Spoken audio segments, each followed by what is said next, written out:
Good day and welcome to the Terrific Tuesday from OPSA, the Office Professionals of South Africa.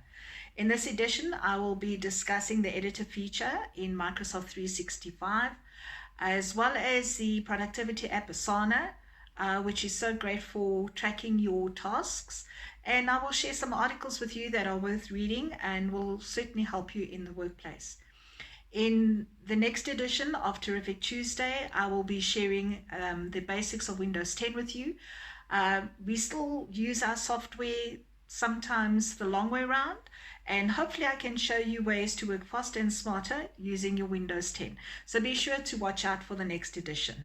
What I would like to talk to you about today is the emotions that we go through when we experience a crisis or a change in our life, because there's generally 5 emotions that we have.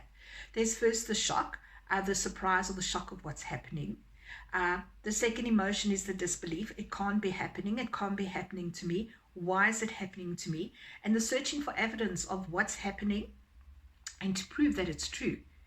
The next step is the frustration, because now we start recognizing that things are different. And this can sometimes make us very angry. So we go through the shock, we go through denial, then we go through the frustration. The fourth step that we have is the depression, where we start sitting back and thinking, oh, well, what is there for me? Where do I go? What do I do? How do I do it? So there's a depression, and we tend to go into this deep little hole for ourselves and feel sorry for ourselves. And yeah, we all go through it. The next step would be to experiment, to suddenly sit up one day and say, okay, hold on, this isn't going to go away. Okay. I need to look at this new situation. I need to now do something and see where can I go from here. So from the experiment, we then go into that decision that says, hold on, let me learn how to work in the new situation. Let me start being more positive. Let me start being more creative. Let me find new ways of doing things. Let me have a look at the skill set that I might have lacked in or been weak in during this lockdown period. One of the areas that I can think of on the top of my head is technology. So many of us did not keep up with technology because it wasn't necessary. And now suddenly you have found yourself in a situation, and I know a number of people were dropped in the deep end, learning how to use things like Zoom, Microsoft Teams, having to use software that they never wanted to use before because they didn't think it was necessary. So it shows you that there are some things that we are lacking in that we need to look at. I know I'm at that kind of decision stage. I've been through the shock, I've been through the denial, I've been through the frustration, I've even been through the depression. And then the experience saying, no, hold on a second, let's step up and get through this. And then the decision to move forward. And thus you now get a Terrific Tuesday online, and I've got over my fear of talking to a camera, which is one thing that I didn't want to do before, but in a way I'm now forced to do it. So take this time to sit back and to have a look at your personal development plan again.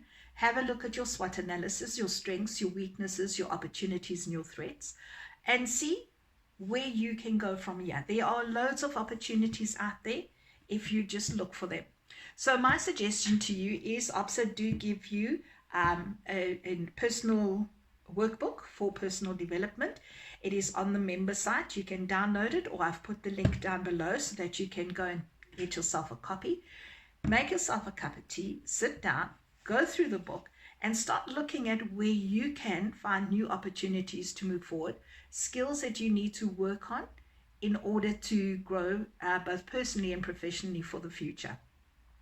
A really nice thing that works for me is when I'm feeling like things are just getting too overwhelming and on top of me, I like to sit down and look back at what I have achieved. And I did that just this week.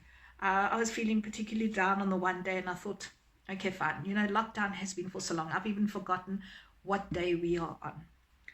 And I sat down and I said, okay, fine. What have I achieved during lockdown? Things that maybe I've never done before. Things that maybe I didn't know I can do, things that I've had to learn, things like using Zoom, things like using Microsoft Teams.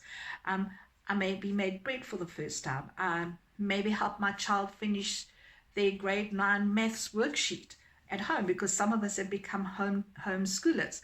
So sit down and write a list of all the things that you have actually achieved during lockdown. You might find that you've achieved more than what you realize. Sometimes when we are overwhelmed with things, we kind of forget about the good things that we do, and we rather focus on all the chaos that is going around us. So my tip to you for this week is to sit down, write that list, say what you have achieved that you didn't think you could or would be able to during lockdown. So till next week, have a good week, stay safe, and chat to you later. If you're a Microsoft 365 user, or previously known as an Office 365 user, you will notice that on your Home tab in Word, you have an icon called Editor at the end. This is a little feature that has popped up recently in Microsoft 365. On previous versions or other versions of Word, it is like your spelling and grammar check on the review ribbon. This one is just a little bit more sophisticated. If you have text already typed, you can highlight the text and click on Editor, and a pop-up block will appear, and it will tell you or suggest, the editor will suggest how many changes you have to make in your document. So as you can see here, it has found 2 changes. If I click on that, it will take me to the changes, to remaining all issues. It will tell me it doesn't like the word learning. I can say ignore once. Takes me next one, it doesn't like my word revising. Gives me suggestions, and I will change it to that one, and it'll go and check the rest of my document. So it's very much like your spelling and grammar check, but it checks for a little bit more. Things like your clarity, your conciseness, your formality, punctuation conventions, etc. What I really do like about the editor is that I can have it on, and as I'm typing, it will automatically pick up my errors and start showing me on the right hand side in my editor block. You can see that I've made a mistake, and it is my first word, it, and I can go and change it. So this is a really handy, I like writing, I type a lot of long documents, and for me this is nice to have open on the side so that it checks as I go along. It saves me that little bit of time of, at the end of doing my document, having to run a spelling and grammar check or run the editor to find out if there's any changes that I should make. So great little feature. If you scroll down on the edit block, you'll see at the bottom you've got something called settings, and if I click on that, it takes me to the backstage of my Word, to the proofing section, and I can check what it is checking for when it runs. So if I look here, when correcting spelling and grammar in Word, it checks my spelling as a type, makes grammar edits. For my writing style, I can go into my grammar, I can go into my settings, and I can say, please check for all these things, or I can untick things. So it's a really, really nice feature, and I'd encourage you to use it. It can help you along with your writing, or make sure that your document is consistent before you send it out. So I hope this is handy, and that you'll go and try it out, and that it'll do something good for you.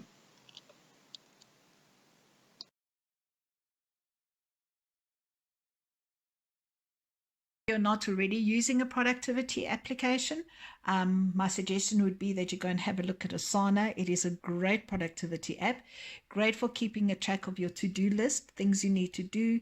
It has different views, a calendar view, a list view, or a board view. So whichever one you like is your preference, you can use. You can add a team onto Asana, and you can swap documents and assign tasks to other people, and you can track the tasks. It really is a great app, and it empowers you to work more productively and efficiently. What I do like about the Asana app is that if I'm reading an email and it is something that I need to do and I want to put on my to-do list, instead of me having to go and type it in or have a separate list, I can simply send the email to Asana, and it'll add it to my to-do list for me. So that takes away this whole thing of kind of having something to do in your email and you go back and you can't remember where you put it, or you've taken the flag off or whatever. You can just automatically send it through to Asana, and Asana will put it into your to-do list with all the information that you need. So for me, that is a personal plus on this app, and it is well worth looking at. So if you aren't using anything now, or what you are using doesn't meet your needs, please go and look at Asana and see if it can help you out. Suggested articles to read: Best Online Tools for Executive Assistants 2020, Finding the Right Technology for Supporting Your Virtual Team. These are hot topics at the moment. And 9 Ways to Take Initiative at Work. This is a time where we really need to stand up and take initiative, use our creativity, and change the way we work.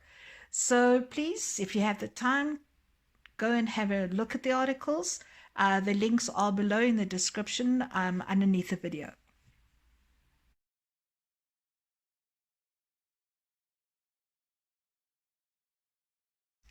Yes to you. Hope you have or had a terrific Tuesday, and I'll speak to you next week.